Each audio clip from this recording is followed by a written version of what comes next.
اللہ لا الہ الا هو الحی القیوم لا تأخذه سنة ولا نوم له ما في السماوات وما في الأرض من ذا الذي يشفع عنده إلا بإذنه يعلم ما بين أيديهم وما خلفهم ولا يحيطون بشيء من علمه إلا بما شاء وسع كرسيه السماوات والأرض ولا يؤوده حفظهما وهو العلي العظيم۔ بزرگوں، دوستو، ملت اسلامیہ کے نوجوانوں،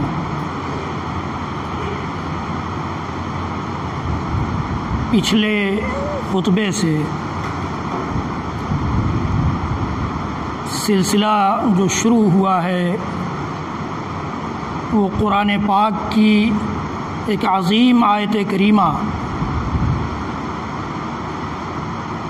جو مشہور بھی ہے اور اپنا ایک مقام و مرتبہ بھی رکھتی ہے، اس کی اپنی اہمیتیں اور فضیلتیں بھی ہیں۔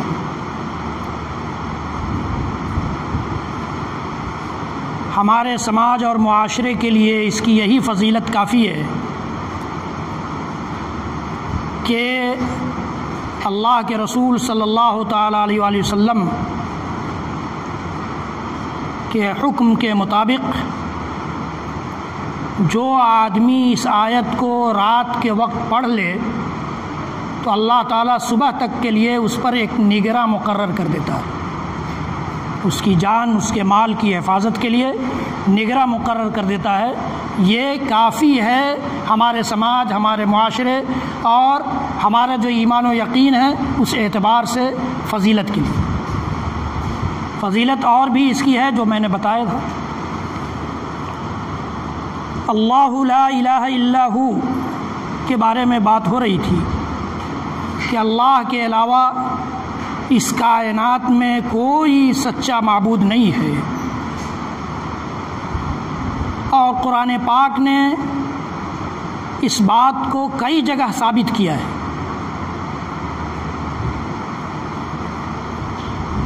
اور سارے انبیاء اور رسولوں کو بھیجنے کا مقصد بھی یہی بتایا ہے، اور سارے انبیاء اور رسولوں کو بھیجنے کا مقصد تو بعد میں آیا، ہماری اور آپ کی پیدائش کا مقصد بھی یہی ہے۔ اللہ لا الہ الا ہو، ہماری اور آپ کی پیدائش کا مقصد بھی یہی ہے۔ سورۃ الذاریات کی آیت کریمہ وما خلقت الجن والانس الا لیعبدون، کہ میں نے جنات و انسان کو پیدا ہی اس لیے کیا ہے کہ وہ صرف اور صرف میری عبادت کریں۔ لیعبدون کی تفسیر مفسرین نے یہی کی ہے کہ لیفردونی بالعبادہ، عبادت میں مجھے تنہا جانے، عبادت کسی اور کے لیے لائق نہ سمجھے، جائز نہ سمجھے، یہ اللہ لا الہ الا ہو ہم سے چاہتا ہے۔ تو ہماری پیدائش کا مقصد بھی یہی ہے، انسان و جنات کی پیدائش کا مقصد بھی یہی ہے، اللہ لا الہ الا ہو۔ اللہ الذی خلقکم ثم رزقکم ثم یمیتکم ثم یحییکم هل من شرکائکم من یفعل من ذلکم من شیء۔ قرآن چیلنج کرتا ہے کہ اللہ ہی کی ذات ہے جس نے تمہیں پیدا کیا ہے، تمہیں رزق دیتی ہے،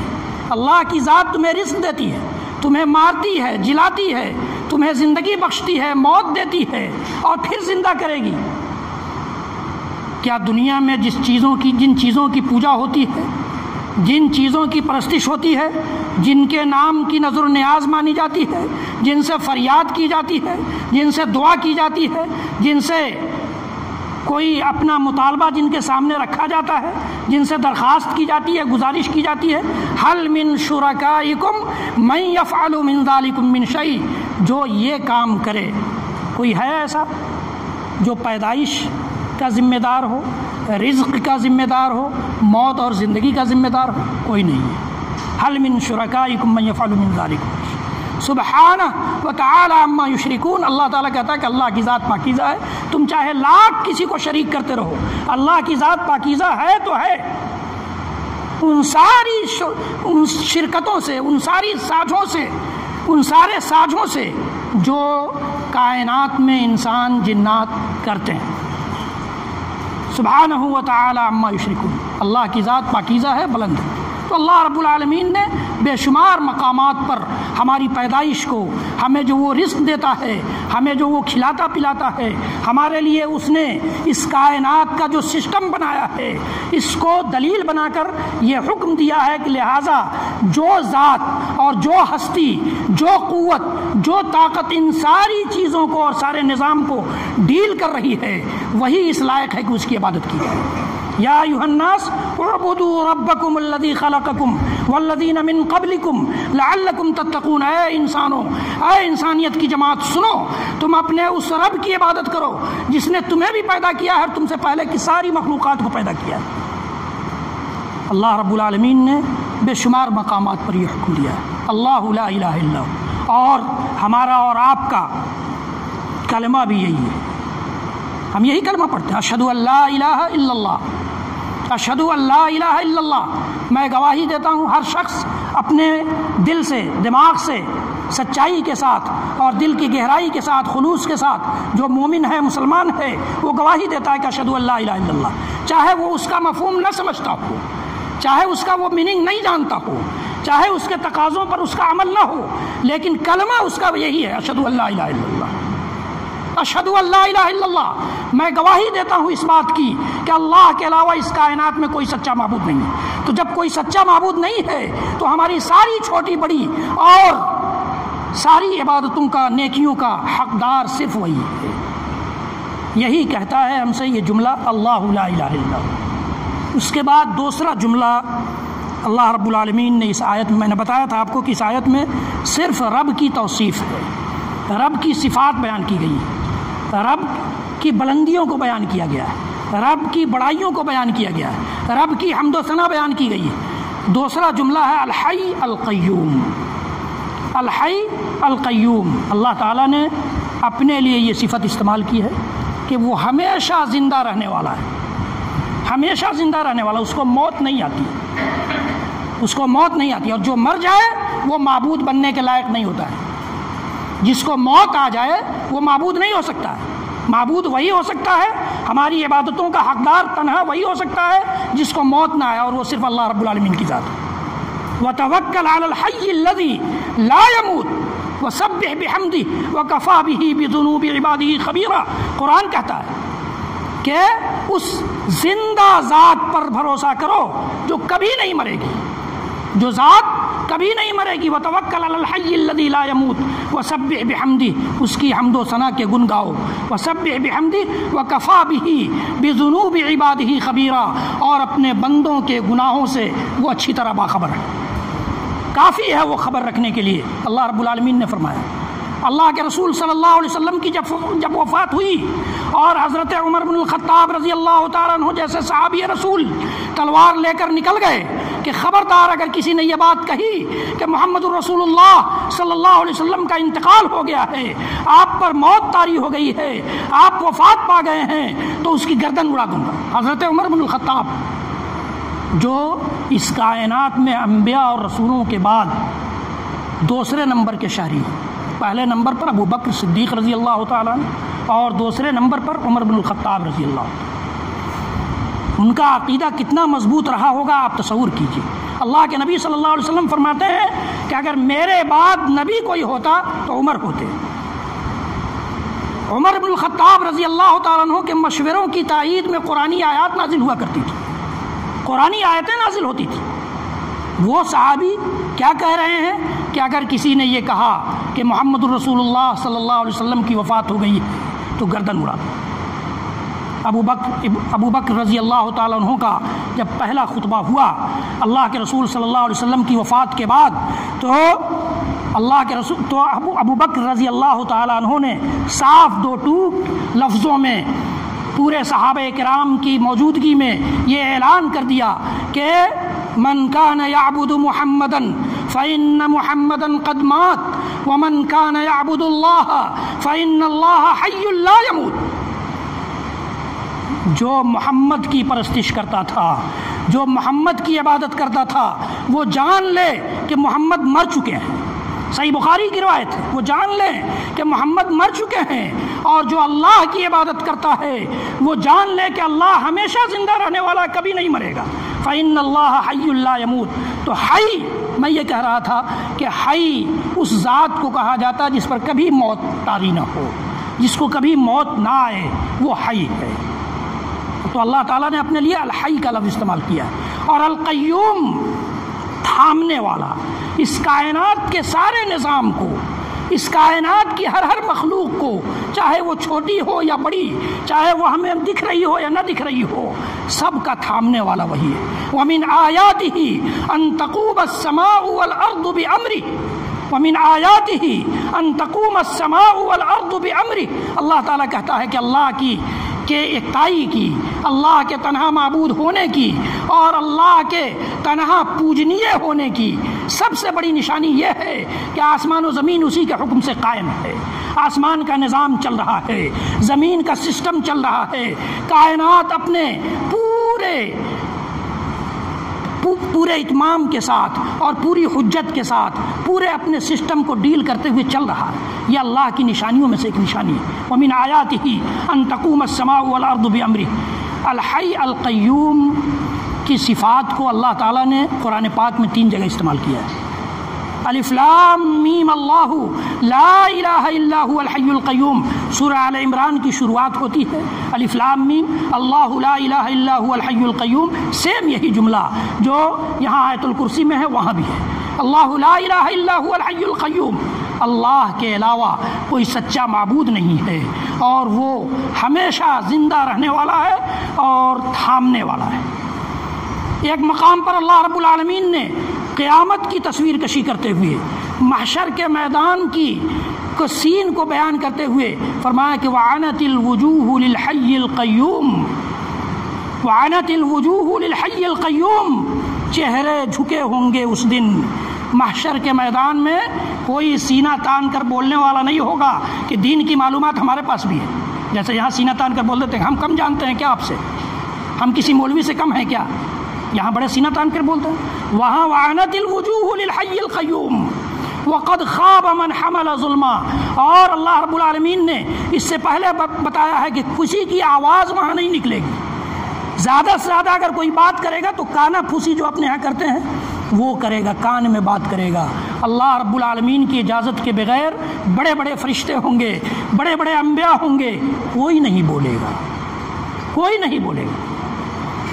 وَخَشَعَتِ الْأَصْوَاتُ لِلرَّحْمَنِ،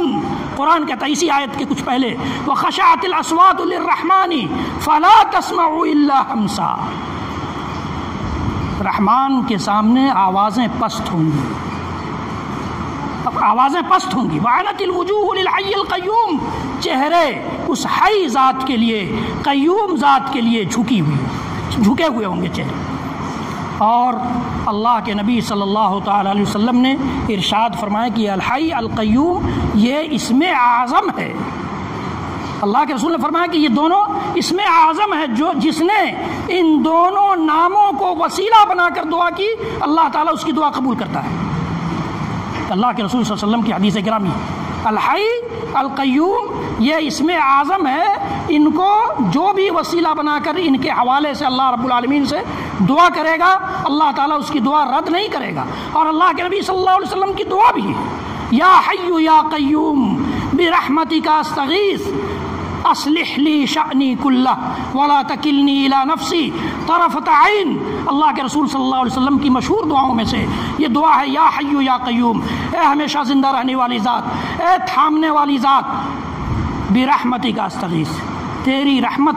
کے وسیلے سے فریاد کرتا ہوں، تیری رحمت کے وسیلے سے فریاد کرتا ہوں۔ فریاد رسی کرنے والا وہی ہے، اسی سے فریاد کرنا چاہیے۔ اللہ کے رسول صلی اللہ علیہ وسلم نے کون سی دعا نہیں سکھلائی ہے؟ ہم اپنے رب کے دربار سے کب تک دور رہیں گے؟ اپنے رب کے دربار میں حاضری سے کب تک دور رہیں گے؟ رب کے دربار سے جو چیز ملے گی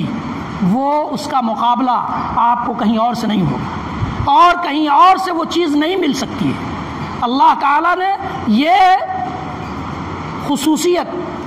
اور یہ حق صرف اپنے پاس رکھا ہے، اپنے پاس رکھا ہے۔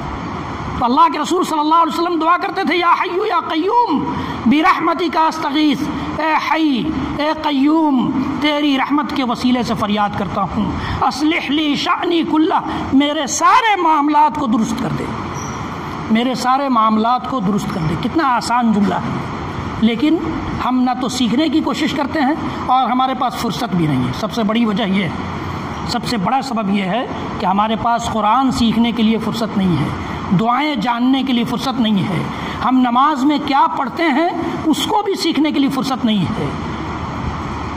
دین کی جانکاری جو تھوڑا بہت یہاں ہمیں خطبے میں مل جاتی ہے اس کے لیے بھی فرصت نہیں ہے۔ اصلح لی شأنی کلہ میرے سارے معاملات کو درست کر دے، ولا تکلنی الی نفسی طرفۃ عین اور پلک جھپکنے کے برابر بھی مجھے اپنی طرف میرے حوالے نہ کر، مجھے اپنے حوالے نہ کر دے بلکہ تو ہی نگرانی کر میری،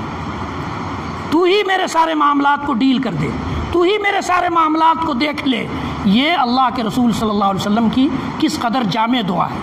یا حی یا قیوم برحمتک استغیث اصلح لی شأنی کلہ ولا تکلنی الی نفسی طرفۃ عین۔ تو یہ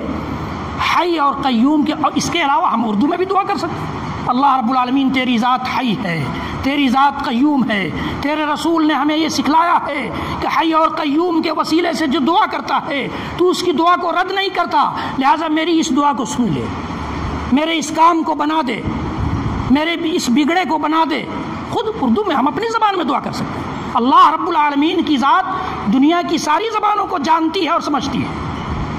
اور دنیا کائنات میں جس معبود کی ہم پرستش کرتے ہیں کوئی ضروری نہیں کہ وہ ساری زبانوں کو جانتا ہو۔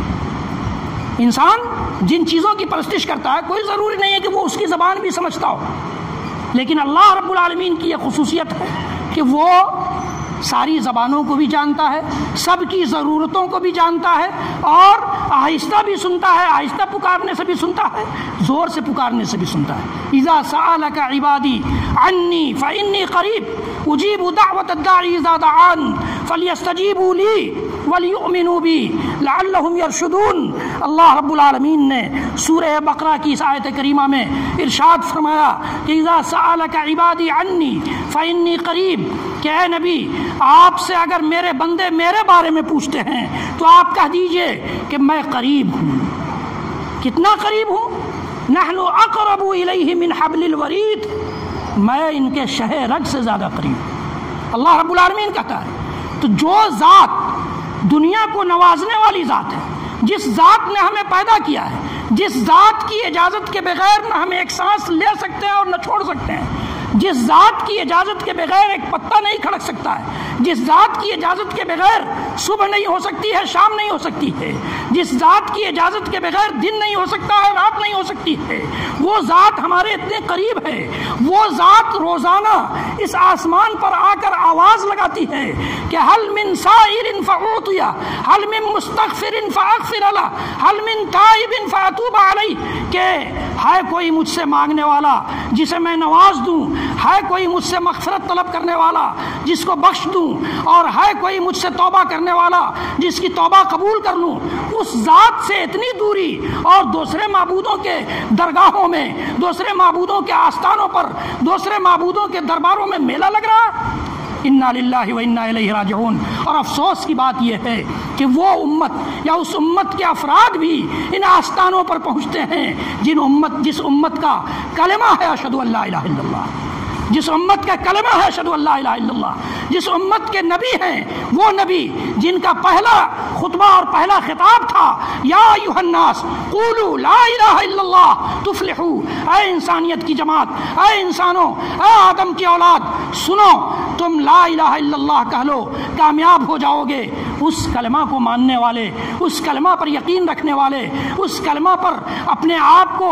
مٹا دینے والے یا مٹانے کا دعویٰ رکھنے والے لوگ اگر مگر دوسری جگہ میلہ لگاتے ہیں اپنا رب جو ہم سے اتنا قریب ہے کہ وہ کہتا ہے کہ نحن اقرب الیہ من حبل الورید، چھوڑ کر دوسرے کے دربار میں جانا، دوسرے کے جناب میں حاضر ہونا، دوسرے سے لو لگانا، دوسرے سے امید کرنا، دوسرے سے ڈرنا اور دوسرے سے مانگنا، دوسرے سے دعا کرنا، دوسرے سے فریاد کرنا، دوسرے سے مدد طلب کرنا، دوسرے کے سامنے جا کر قیام کرنا، دوسرے کے نام کی نظر و نیاز کرنا، دوسرے کے سامنے رکوع اور سجدے کرنا، دوسرے کے سامنے چڑھاوے چڑھانا، یہ انصاف نہیں ہے۔ کل قیامت میں آپ نہیں کہہ سکتے کہ کسی نے بتایا نہیں تھا۔ اس منبر سے بار بار یہ بات بتائی جاتی ہے کہ اگر ہمارا عقیدہ درست ہو جائے اور ہمیں توبہ کی توفیق نہ ہو اپنے باقی گناہوں کے لیے اور ہم چلے جائیں اللہ رب العالمین کے دربار میں، تو اللہ رب العالمین کی رحمت چاہے گی تو ہمیں بغیر توبہ کے بھی بخش دے گی۔ لیکن خدا نخواستہ ہماری زندگی میں اگر شرک رہا اور لا الہ الا اللہ کا مطلب سمجھے بغیر، اس کے تقاضوں کو پورا کیے بغیر ہم اس دنیا سے چلے گئے، تو اللہ رب العالمین کا یہ اعلان ہے ان اللہ لا یغفر ان یشرک بہ ویغفر ما دون ذلک لمن یشاء، یقیناً اللہ تعالی شرک کو نہیں بخشے گا، شرک کے علاوہ سارے گناہوں کو بخش دے گا۔ تو شرک سے اپنے آپ کو بچائیے، اپنا عقیدہ اللہ لا الہ الا ہو یا کلمہ لا الہ الا اللہ یا اشہد ان محمد رسول اللہ یا اللہ کے رسول صلی اللہ علیہ وسلم کے اس خطبے قولوا لا الہ الا اللہ کے موافق بنا لیجئے، مطابق کر لیجئے اپنا عقیدہ۔ یہی ہم سے قرآن چاہتا ہے، یہی ہم سے ہمارے رسول بھی جب تک زندہ رہے تب تک انہوں نے چاہا، ہماری شریعت بھی یہی چاہتی ہے اور ہمارا رب بھی صرف اور صرف یہی چاہتا ہے کہ رب کے سارے بندے چاہے وہ انسان سے تعلق رکھتے ہوں چاہے جنات سے، صرف اس کی عبادت کرنے والے بن جائیں، صرف اس کی عبادت کرنے والے بن جائیں۔ عبادت کی چھوٹی بڑی کسی بھی قسم کو کسی اور کے لیے جائز نہ جانیں۔ اذا سألک عبادی عنی فإنی قریب، میرے بندے میرے بارے میں آپ سے پوچھیں تو آپ کہہ دیجئے میں قریب ہوں۔ اجیب دعوت الداعی اذا دعان، اور دعا کرنے والا جب بھی دعا کرے گا، رات کے کسی وقت، دن کے کسی وقت، رات میں کسی وقت دعا کیجئے، رات کی تاریکی میں، اکیلے میں، تنہائی میں، کسی بھی وقت۔ اس کے لیے پابندی نہیں ہے کہ اس وقت سے اس وقت تک کال کر سکتے ہیں، بس نہیں، اس وقت سے اس وقت تک اس آستانے میں آ سکتے ہیں، اس دربار میں حاضری دے سکتے ہیں، نہیں، جب موقع ہو،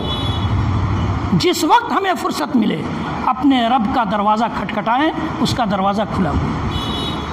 اجیب دعوت الداعی اذا دعان، جب میرا بندہ مجھے پکارے میں اس کی دعوت کو، اس کی دعا کو سننے کے لیے اور قبول کرنے کے لیے تیار ہوں۔ بندے کو پھر کیا چاہیے؟ فلیستجیبوا لی، بندہ بھی میری بات سنے۔ اللہ تعالیٰ کہتا ہے فلیستجیبوا لی، بندہ بھی میری دعوت پر لبیک کہے۔ میں نے جو کلمہ لا الہ الا اللہ اس کو دیا ہے، لا الہ الا اللہ کے تقاضے کے مطابق زندگی گزارنے کا حکم دیا ہے، لا الہ الا اللہ کا کلمہ دیا ہے، اس کو تسلیم کر لے۔ فلیستجیبوا لی ولیؤمنوا بی، میرے اوپر ایمان لے آئے۔ اللہ رب العالمین صرف یہ چاہتا ہے، اللہ رب العالمین ہم سے مال نہیں چاہتا، دولت نہیں چاہتا،